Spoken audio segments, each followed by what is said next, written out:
Senator Kyrsten Sinema, Democrat of Arizona, announced on Thursday evening that she would support moving forward with her party's climate, tax and health care package, clearing the way for a major piece of President Biden's domestic agenda to move through the Senate in the coming days.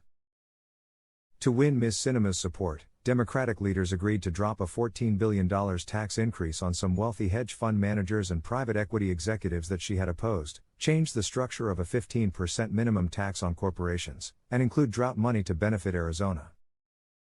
Ms. Sinema said she was ready to move forward with the package, provided that the Senate's top rules official signed off on it. Ms. Sinema had been the final holdout on the package after Senator Joe Manchin III, Democrat of West Virginia, struck a deal with top Democrats last week that resurrected a plan that had appeared to have collapsed. It brought Democrats one step closer to enacting the package and salvaging key pieces of their domestic agenda, beginning with a series of votes this weekend. It came just over a week after Mr. Manchin and Senator Chuck Schumer of New York, the majority leader, stunned their colleagues with an agreement to include hundreds of billions of dollars for climate and energy programs and tax increases in the legislation, on top of a proposal to reduce the price of prescription drugs and extend expanded health insurance subsidies. With Republicans united in opposition, the measure needs the unanimous support of Democrats to move forward in the 50-50 Senate, so the party cannot afford even one defection. Mr. Schumer confirmed in a statement that he had reached an agreement that I believe will receive the support of the entire Senate Democratic Conference. He said the revised legislation would be released on Saturday.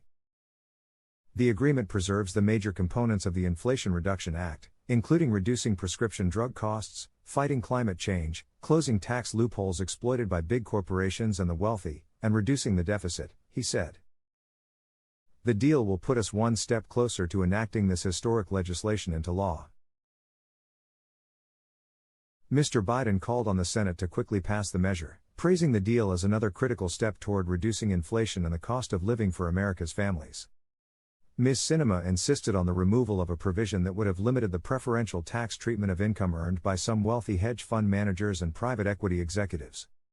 Democrats instead added a new 1% excise tax that companies would have to pay on the amount of stock that they repurchase, said one Democratic official, who disclosed details of the plan on the condition of anonymity. That provision, the official said, would ensure that the package still reduces the federal deficit by as much as $300 billion, the same amount Democrats aimed for with the original deal and a key priority for Mr. Manchin. Democrats also agreed to a request by Ms. Sinema to include billions of dollars to combat droughts, according to officials briefed on the emerging plan, something that is crucial to Arizona as it suffers from a devastating mega-drought. They were expected to restructure the 15% minimum tax on corporations to make it less burdensome on manufacturers. Earlier this week, business leaders in Arizona appealed directly to Ms. Sinema to simplify that proposal, which was included in part because she had resisted increasing tax rates as part of the plan. Manufacturers remain concerned that this bill will stifle new cures and therapies. Jay Timmons, the president and chief executive of the National Association of Manufacturers, said on Twitter, even while praising the removal of certain tax provisions. He added, "We remain skeptical and will be reviewing the revised legislation carefully." While most Democrats had been quick to rally around the deal Mr. Manchin reached with Mr. Schumer when it was announced last week, Ms. Sinema had refused to weigh in and privately signaled that changes, particularly to the tax proposals, would be needed to win her vote. Even as she wrangled an unusually bipartisan vote margin on Thursday for a judge she supported for the U.S. Court of Appeals for the Ninth Circuit, securing the support of nearly 20 Republicans, Ms. Sinema was being lobbied by both sides of the aisle. She and Mr. Manchin huddled in the chamber at one point, speaking in hushed voices. Ms. Sinema, an enigmatic centrist, had already forced her party to abandon their plans to overhaul much of the tax code, and her characteristic silence frustrated Democrats eager to take up the bill.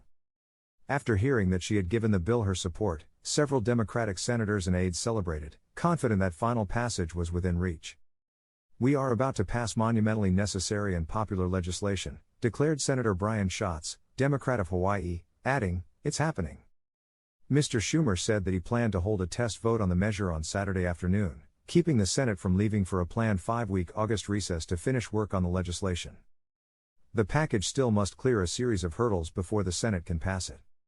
Because Democrats are using the arcane budget reconciliation process to protect the measure from a filibuster, it must be blessed by the Senate parliamentarian to ensure that its elements adhere to the strict rules that govern the process.